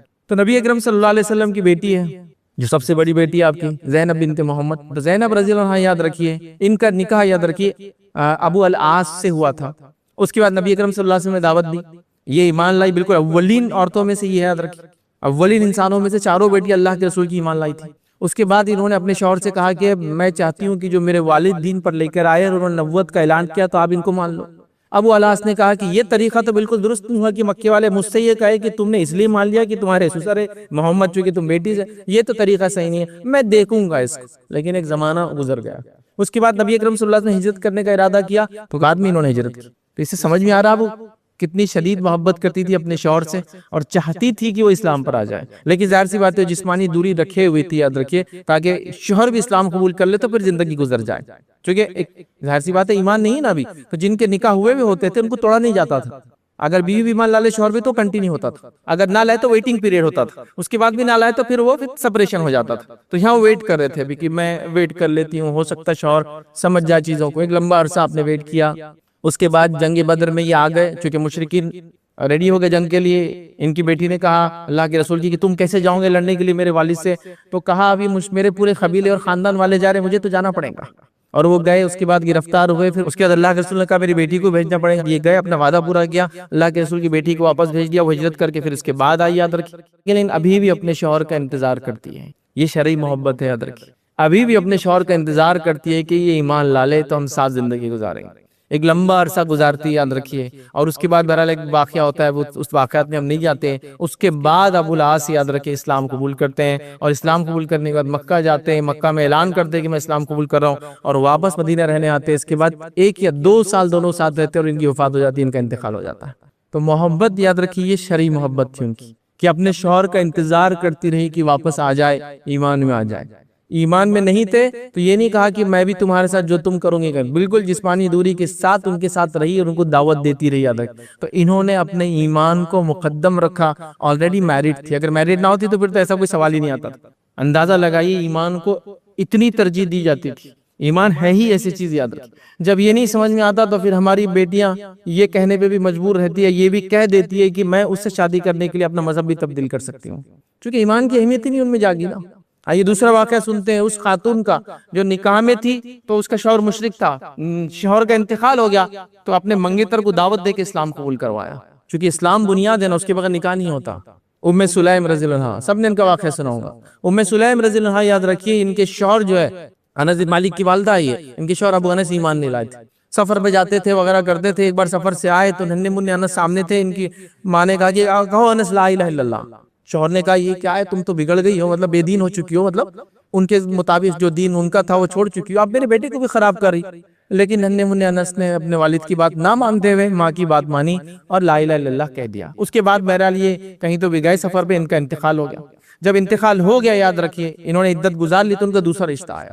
تو یہاں دیکھیے شوہر کے نکاح میں لیکن دین اور ایمان کو ترجیح دی جا رہی ہے, بچے کو دعوت اسلام دی جا رہی ہے, شوہر کو دعوت اسلام دی جا رہی ہے, اور انتظار کیا جا رہا ہے کہ شوہر اسلام میں آ جائے. شوہر اسلام میں نہیں آیا, شوہر کا انتقال ہو گیا, شوہر دنیا سے چلے گیا, آپ نے اپنا ایمان نہیں چھوڑا. اب دوسرے نکاح کی باری آئی. جب دوسرے نکاح کی باری آئی تو ابو طلحہ نے ان کو رشتہ بھیجا. یہ مسلمان نہیں ہوئے تھے ابھی. ابو طلحہ انصاری, یاد رکھے, بہت مشہور صحابی ہے, یہ ایمان نہیں لائے تھے. انہوں نے رشتہ بھیجا. جب یہ رشتہ آیا تو ام سلیم نے کہا کہ ابو طلحہ ایسے شخص نہیں ہے جس کا رشتہ ٹالا جا سکتا ہے. تو کہا چلو بات کرتے ہیں، ابو طلحہ سے بات کی، کہا ابو طلحہ تم ان لوگوں میں سے نہیں ہو کہ جس کا رشتہ ٹالا جا سکتا ہے، کہ ٹال دے کہ بھائی میں شادی نہیں کروں گی، لیکن میں ایک مسلمان خاتون ہوں اور تم ایک مشرک ہو، اور ایک مسلمان کا نکاح مشرک سے نہیں ہو سکتا، اگر تم سوچتے ہو ایمان کے بارے میں تو پھر ہم آگے ڈسکس کر سکتے اس بات کو۔ ابو طلحہ نے پھر اسلام پہ غور و فکر کیا اور اسلام لایا، اور اس کے بعد ام سلیم نے کہا کہ تمہارا اسلام لانا ہی میرے لیے مہر ہے، اور صحابہ کہتے تھے ام سلیم سے اچھا مہر ہم نے کس کا بھی نہیں دیکھا، ابو طلحہ کا اسلام ان کے لیے مہر تھا۔ تو منگیتر کی اصلاح کر کے اسلام قبول کروا دیا، شوہر کافر تھا تو اس سے دوری اختیار کر کے دعوت دیتی رہی، ایمان کا سودا کہیں بھی نہیں ہوا پورے اس کے اندر، یاد رکھیں یہ سب سے مین چیز یاد رکھیں۔ آج چہرے کے عشق نے ہماری لڑکیوں کو یاد رکھیے وہ ایمان کا سودا کرنے پہ مجبور کر دیا۔ لوگ کہہ رہے یہ ٹریپ وہ ٹریپ، میں وہ ٹریپس کی بات نہیں کرتا ہوں، میں سمپل یہ بات کرتا ہوں کہ آپ اگر اپنے آپ کو با ایمان رکھیں گے تو کتنے بھی ٹریپس آئے آپ نکلتے جائیں گے، لیکن ہمارے ہی چیز میں پروڈکٹ میں کمزوری ہوں گی تو پھر سمپل ٹریپ بھی آپ کو پھنسا سکتا ہے۔ ایک بچے کو گاڑی چلانا ہی نہیں آتی ہے تو وہ تو کک مارتے جا کے دیوار سے ٹکرانے والا ہے، اور ایک پرفیکٹ ڈرائیور ہے، اس کو آپ نے گاڑی خراب دے دی، اس کا بریک فیل کر کے بھی دیا تو کچھ نہ کچھ کر کے وہ کم سے کم زخم دوسروں کو اور اپنے آپ کو کر کے بچانے کی کوشش کرے گا۔ تو ہم کو اپنے آپ کو تیار کرنا ہے، حالات کیسے بھی رہیں گے، حالات سے لڑنے کے بدلے کہ وہ تم ایسا مت کرو ہماری بچیوں کے ساتھ، ہم کو یہ کرنا پڑے گا، ان کو تیار کرنا پڑے گا، تم کو بولنا پڑے گا یہ چیز، کہاں کہاں آپ رہیں گے بچیوں کے ساتھ۔ تو آج ہم دیکھ رہے ہیں ہماری بچیاں اپنے ایمان کا سودا کر رہی ہیں صرف یہ چہرے کی محبت کے چکر میں، اور یہ صحابیات تھی، اور میں کئی ایسے واقعات لے سکتا ہوں، انہوں نے اپنا سب کچھ قربان کر دیا ایمان کے خاطر۔ تو میں کہوں گا، گزارش کروں گا ہر والد سے اور ہر والدہ سے، اپنا لڑکا ہو یا لڑکی ہو، ایمان کی اہمیت دلوں میں ایسی جگائیے اور ایسی راسخ کیجیے، ایسی مضبوط کیجیے کہ اس کو لگے دنیا میں سارے سودے ممکن ہے، ایمان کا سودا چھوڑ کر سارے سودے ممکن ہے، میں یہ کر لوں گا گھاٹے میں گھر بیچ دوں گا، یہ کر لوں گا بزنس چھوڑ دوں گا، یہ ہوں گا، ایمان کا سودا نہیں کر سکتا، ایمان کے مقابلے میں کچھ نہیں ہے۔ اگر کوئی میری جان بھی لے لے تو ایمان کے لیے وہ قربان، لیکن میں ایمان کے مقابلے میں کوئی سودا نہیں کر سکتا۔ یہ تعلیم تربیت نہیں دی جا رہی، ارے والدین کو ٹائم ہی کہاں ہے، آپ اور میں کتنے مصروف والدین ہیں، دن بھر لیپ ٹاپ پر اور ڈیسک ٹاپ پر، گھر پہ آنے کے بعد پھر ٹیبلٹ پر اور ہینڈ سیٹ پر، اور اس کے بعد رات میں سونے تک ہم کتنے کام کرنا ہے نا آن لائن، جس کے نتیجے میں بچوں کی تربیت کا ٹائم کہاں ہے۔ تو بچوں کو بھی ایک ہینڈ سیٹ دے دو، تم اپنی زندگی جو، میرے پاس اپنا ہینڈ سیٹ ہے، میں اپنی زندگی جی رہا ہوں، میری بیوی اپنی زندگی جی رہی ہے، اور اسی میں ہمارے پوری دن ختم ہو جا رہا ہے۔ کتنے ایسے والدین ہیں جو شام میں یا صبح میں اپنے بچوں کو لے کے کبھی بیٹھتے ہیں اور ان سے بات کرتے ہیں، کتنے ایسے والدین ہیں جنہوں نے آخری بار اپنے بیٹے کے گلے میں ہاتھ ڈال کر اس سے کبھی بات کی اور کیا چل رہا ہے بول کر، اور کتنے ایسے والدین ہیں جنہوں نے اپنے بیٹیوں سے کبھی بیٹھ کر بات کی کہ بیٹی کیا چل رہا ہے، اسکول کالج مکتب مدرسہ، تم باہر جاتی ہو فلاں کرتی ہو، گھر میں رہ رہی ہو آج کل فری ہو، یا تمہارا بیک لاگ ہے تو تم ایگزام ابھی 1 سال فری، کیا چل رہا ہے تمہارا بیٹا، کیا ہو رہا ہے، نہیں بس میں شادی سے پہلے بات کروں گا، دیکھو لڑکا پسند نہیں پسند ہے، چل جا شادی ہو گئی تیری ختم۔ کیا ہی مطلب فرمان دینے والے بادشاہ بن گئے آپ، صرف بیٹھے بیٹھے خالی فرمان جاری کرتے رہیں گے۔ بچے ایسے تھوڑی ہوتے ہیں، بچوں کی تربیت ایسی تھوڑی ہوتی ہے۔ نبی اکرم صلی اللہ علیہ وسلم کی بیٹی فاطمہ ہے، ماں عائشہ فرماتی فاطمہ اپنے سب سے زیادہ، اپنے اللہ کے رسول کی چاروں بیٹیوں میں سب سے زیادہ اپنے والد سے ڈیل ڈال چال ڈال اور شباہت میں سب سے قریب تھی، چلتی تھی تو والد کی سے شباہت تھی، دکھتی تھی تو والد کی سے شباہت تھی۔ جب اللہ کے رسول ان کے گھر جاتے تو ان کو سلام کرتے، ان کے سر پہ بوسہ لیتے اور اپنی بیٹی کو بٹھاتے۔ کبھی بوسہ لیا اپنی بیٹی کو آج تک آپ نے؟ نبی اکرم صلی اللہ علیہ وسلم تو لیتے تھے، بٹھایا اس کو اپنے بازو، آ بیٹی۔ ہم اس کو بچپن سے جب اس کو شعور آیا 10 سال کی، پرایا دھن پرایا دھن پرایا دھن پرایا دھن پرایا دھن، ٹینشن آ گیا تیرے وجہ سے کمانا پڑا، تیرے وجہ سے فلاں تیرے دو، بولتی کہ جلدی سے گھر سے نکل جاؤ تو اچھا ہے۔ کیا لگا رکھا، کیسی ہوں گی تربیت بچوں کی؟ تو بہرحال ان کو دیکھیے، محبت کے لیے ایمانی سودا نہیں کیا بس۔ تو یہی چاہ رہا تھا میں کہ محبت کی خاطر، چہرے کی محبت، ایمانی سودا مت کیجیے، دینی اور شرعی محبت کی خاطر سب کچھ کیجیے، وہ مسئلہ نہیں کہ دینی شرعی محبت کی خاطر میں یہ عمل کروں گا وہ عمل کروں گی، یہ کام نہیں کروں گا وہ کام کروں گا، لیکن یہ نہیں یاد رکھیں ایمان کا سودا کسی چیز پہ نہیں ہو سکتا۔ تو آج ہماری بیٹیاں ایمان کا سودا کرنے پر بھی تلی ہیں، یہ ماؤں کے فیلئر کا نتیجہ ہے، تربیت کی فیلئر۔ تو ہم کسی اور تنظیم کو کوسنے سے پہلے اپنے آپ کو ہم کریں گے کہ تربیت کا مرحلہ ہم نے صحیح دیا کیا، اس کے بعد بھی کچھ ہوگا دیکھا جائے گا انشاءاللہ، لیکن تربیت کے مرحلے میں ہم فیل گئے تو لوگوں کے لیے وہ آسان ہو گیا نوالا کہ وہ چکر ہے۔ یاد رکھیے واقعات اردو میں ہو رہے، واقعات تو میں تصدیق نہیں کرتا کسی واقعات کی کہ ایسا ہو رہا ہے ویسا ہو رہا ہے، لیکن چیزیں ہو رہی ہے، وہ چاہے کسی کے ساتھ بھی ہو وہ درست نہیں آتا۔ کیا ایک مسلم خاتون کو شریعت اجازت دیتی ہے وہ کسی مسلم کے ساتھ بھی یہ کام کرے؟ پہلے نہیں، نان مسلم کے ساتھ تو بالکل نہیں، تو ہے ہی نہیں، وہ اپنے ولی سے کہے اور باقی ساری چیزیں پھر ہو سکتی، یاد رکھیے۔ تو اس معاملے میں ہم کو سیریس ہونا ہے، بچیوں کی تربیت اس لیے بھی ضروری ہے، یہ نہ ہوا تو پھر جو چیزیں دیکھنے کو ملیں گی، سننے کو ملیں گی، برداشت کرنا پڑیں گی، دوسرا کوئی چارہ اور ہمارے پاس چیزیں باقی نہیں ہوں گی یاد رکھیے۔ اب آئیے یاد رکھیے نکاح کے علاوہ بھی یاد رکھیے میں نے کچھ واقعات رکھے تھے عورتوں کی شجاعت اور بہادری کی، صحت اور ذہانت کی ساری چیزیں ہم نے دیکھی تھی کہ اسماء جو ہے رضی اللہ عنہا جو ہے جو ابوبکر صدیق رضی اللہ عنہ کی بیٹی ہے، وہ اپنے کھیت کے اندر کھیتی کرتی، ہم نے وہ پورا واقعہ دیکھا یہ کیسے وہ گٹھا لے کر یا کھجور کا گٹھا لے کر اپنے کھیت سے نکل کر جو مدینے تک آیا کرتی تھی یاد رکھیے۔ اس کے بعد ہم نے شفا بن عبداللہ یاد رکھیے، حضرت عمر نے ان کو جو ہے اپوائنٹ کیا تھا مدینے کا as a controller of accounts بول کر، جو مدینے میں ریٹس کیا طے ہوں گے منڈی میں، یہ ایک صحابیہ تھی یاد رکھیے، ان کو طے کیا تھا، تو یہ خاتون تھی ہم نے دیکھا۔ تو خواتین ہر شعبے کے اندر اس زمانے موجود تھی، حتیٰ کہ نبی اکرم صلی اللہ علیہ وسلم کی دفاع کا معاملہ آ گیا تو عورتیں جنگ کے میدان میں بھی کود پڑی تھی یاد رکھیے، چونکہ ایمان سب کچھ تھا، اور نبی اکرم صلی اللہ علیہ وسلم پہ کوئی آنچا ہے تو اس سے پہلے تو وہ چاہتے تھے سارے ہی ہمارے خاندان والے ختم ہو جائیں، اس کے بعد سمجھے نا، مطلب فکر یہ تھی، مطلب لوگوں کا حال یہ تھا، خواتین کا جب جنگ ہوتی تو خالی یہ پوچھتے نبی اکرم صلی اللہ علیہ وسلم کیسے ہیں، ان کا شوہر بھی گیا ہوا ہے، بیٹا بھی گیا ہوا ہے، کوئی فکر نہیں کسی کی، نبی اکرم صلی اللہ علیہ وسلم کیسے ہیں؟ تو یہ بھی جنگ میں تھے، ایمان ایمان ایمان کی وجہ سے ہی سب ہوتا ہے۔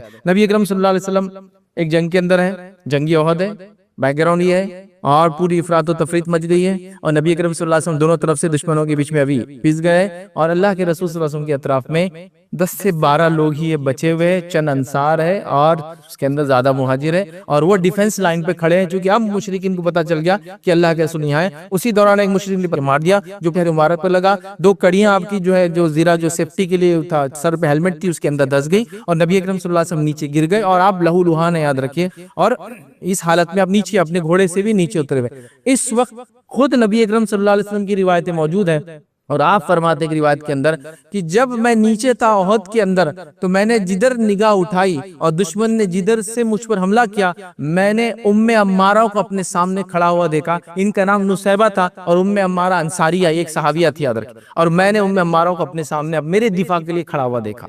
حالانکہ عمومی طور سے عورتوں نے جنگ میں جانا نہیں یاد رکھی، یہ جاتی جنگوں میں تو پیچھے رہتی ہے، پانی کا انتظام کرتی، کھانے کا انتظام کرتی، زخمیوں کو اٹھا کے لاتی، زخمیوں کو پانی پلاتی، ضرورت پڑ گئی تھی، نبی اکرم صلی اللہ علیہ وسلم کی بات آ گئی تھی نا کہ اب نبی اکرم صلی اللہ علیہ وسلم پر اٹیک ہو رہا ہے، تو ظاہر سی بات ہے اب ان کے لیے اپنی جان کی کوئی اہمیت باقی نہیں رہی تھی، اور یہ بھی جنگ کے میدان میں کود گئی تھی، نہ صرف خود کودی، اور نبی اکرم صلی اللہ علیہ وسلم نے بھی ان کو گائیڈ کیا، چونکہ آپ ابھی نیچے تھے اپنے گھوڑے سے اور یہ ڈیفنس لائن پہ کھڑی تھی، ایک مشرک نبی اکرم صلی اللہ علیہ وسلم کی طرف بڑھا، یہ بیچ میں آ کے کھڑے ہو گئی، اس نے گردن پہ اٹیک کیا، گردن پہ مارا، گردن پہ مارتے ہی اتنا خون نکلنا شروع، گردن بہت نازک جگہ ہوتی ہے اور خون کی روانی تیز ہوتی ہے، اور اللہ کے رسول نے ان کے بیٹے کو آواز دی، جو ڈیفنس میں آ چکے تھے اللہ کے رسول کے آس پاس ہی تھے، انہوں نے اس میں کپڑا وغیرہ لگایا، اور روایت میں آتا اس زخم کو سوکھنے کے لیے سالوں لگ گئے تھے، ایئرز بچ گئی وہ، لیکن سالوں لگے اس زخم کو سوکھنے کے لیے، اور اس جنگ میں اللہ کے رسول کی دفاع میں انہوں نے 12 زخم اٹھائے۔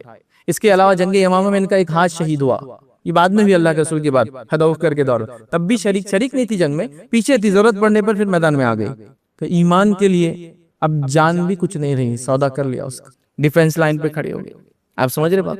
تو یہ ایسا چیز ہے ایمان کو بچانا، ایمان کے لیے وہ کرنا۔ اب نبی اکرم صلی اللہ علیہ وسلم بات آ گئی تو یہ ہے ام عمارہ کا واقعہ، سمیہ کا واقعہ تو آپ سب جانتے ہیں رضی اللہ عنہا، اب اس کو ریپیٹ کرے کوئی فائدہ نہیں، یہ اسلام کے لیے پہلا انسان ہے جس نے شہادت دی، عورت نہیں، پہلی عورت بولنا غلط رہے گا، پہلا انسان ہے، اور وہ ایک عورت تھی جس نے اسلام کے لیے شہادت دی، اور دوسرا انسان جس نے اسلام کے لیے شہادت دی انہی کے شوہر تھے، اور وہ مرد تھے، لیکن تو اسلام کے لیے پہلی شہادت ایک عورت نے پیش کی، دوسری شہادت ایک مرد نے پیش کی، دونوں میاں بیوی ہسبینڈ اینڈ وائف ہے، اور دونوں غلام تھے، اور ان کے بیٹے عمار یہ بھی غلام تھے۔ اس غلام خاندان کو بہت مشرکین نے تنگ کیا، اتنا تنگ کیا کہ کبھی کبھار دھوپ میں کھڑے کر دیتے، اللہ کے رسول وہاں سے گزرتے اور کہتے تھے کہ اے آل یاسر، ان کی شوہر کا نام یاسر تھا، تم صبر کرو، تمہارا ٹھکانہ جنت میں میرے ساتھ ہوگا، تو انہوں نے قربانی دی، اور ابو جہل انتظار ہی کرتا رہے گا کہ کبھی سمیہ کے چہرے پہ میں کوئی ایسی چیز دیکھوں گا جس سے مجھے خوشی ہوں گی، چونکہ شوہر بھی مان نہیں رہا تھا، بیٹا بھی مان نہیں رہا تھا، عورت کمزور ہوتی ہے، اس کو لگا کہ یہ کمزور ہے، شاید مان جائے، شاید پلٹ جائے اسلام سے، آخر تک نہیں پلٹی اسلام سے، حتیٰ کہ جو اسلام کے لیے جان دے دی، اور ابو جہل نے ان کو قتل کر دیا، بہت تکلیفیں ایزا دی، اور بعد میں پھر نیزے کے ذریعے ان کو مار دیا، یاد رکھیے، اور بہرحال چلے گی دنیا سے ہنستے ہنستے چلے گی۔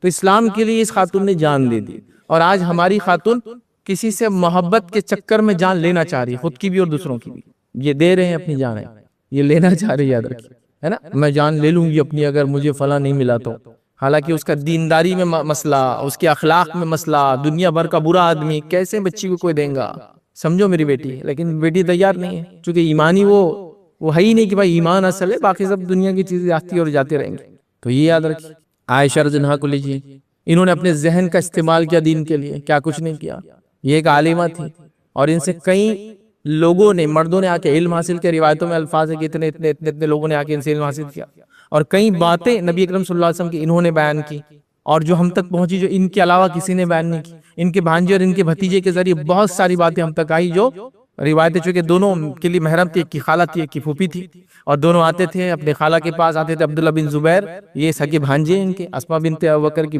بیٹے ہیں وہ، یاد رکھیے. تو اپنی خالہ کے پاس آ کے علم حاصل کرتے تھے، اور ان کے جو ہے بھائی کے بچے تھے، تو یہ لوگ آتے تھے. علم حاصل کیا لوگوں نے، بڑے بڑے صحابہ کے ان سے مسائل پوچھا کرتے تھے فلاں مسئلے میں، اسپیشلی جو وراثت کا علم الفرائض ہے، تقسیم وغیرہ ہوتی تھی، اور یہ ماشاءاللہ جواب دیتی تھی. تو دیکھیے اپنے علم کو، اپنے ہنر کو، اپنے فن کو اسلام کے لیے، مسلمانوں کے لیے استعمال کیا اس خاتون نے. آج ہماری خاتون علم تو حاصل کر رہی ہے، علم حاصل کرنے کے بعد زندگی سیدھا ہونے کے بعد زندگی بالکل کروکٹ ٹیڑھی ہو جا رہی ہے. پھر یہ علم تو کام کا نہیں رہا. اس علم نے ان کو جو ہے دنیا اور آخرت میں کامیاب کر دیا. ہمارا علم دنیا آخرت میں ہم کو ناکام کر رہا ہے، تو پھر علم کیا کام کا. میں نہیں کہہ رہا ہوں بچوں کی پڑھائی چھوڑا دیجیے، بالکل میرا مقصد یہ نہیں. بچوں کو صحیح تعلیم تربیت دے کے ہر جگہ بھیجیے انشاءاللہ، جو حلال ہے، جو صحیح ہے، جہاں فتنہ نہیں بھیجیے، وہاں علم حاصل کریں گے، فن ہنر، لیکن وہ سب دین کے لیے، اگلی نسلوں کے لیے وہ رکھیں گے اٹھا کر. تو یہاں ان کا علم دیکھیے، انہوں نے اپنے علم اور ذہانت کو دیکھیے کہاں استعمال کیا. شاعری کرتی تھی، بہت اچھی لکھتی تھی، بہترین انداز سے ادرا کی چیزوں کو لوگ تصحیح کرانے لاتے تھے، ہم نے فلاں لکھا آپ پڑھیے، یہ سب انہوں نے کیا تھا. اور اس کے بعد کی دور کی خواتین کے تو کئی واقعات یاد رکھیے جو علم اور فن اور ہنر کے اندر لوگوں نے کام کیا. جس میں دو خواتین کی بات رکھی، بس بات ختم کروں. اس میں ایک ہے فاطمہ الفہری، آپ لوگ ان کے بارے میں پڑھ لیں.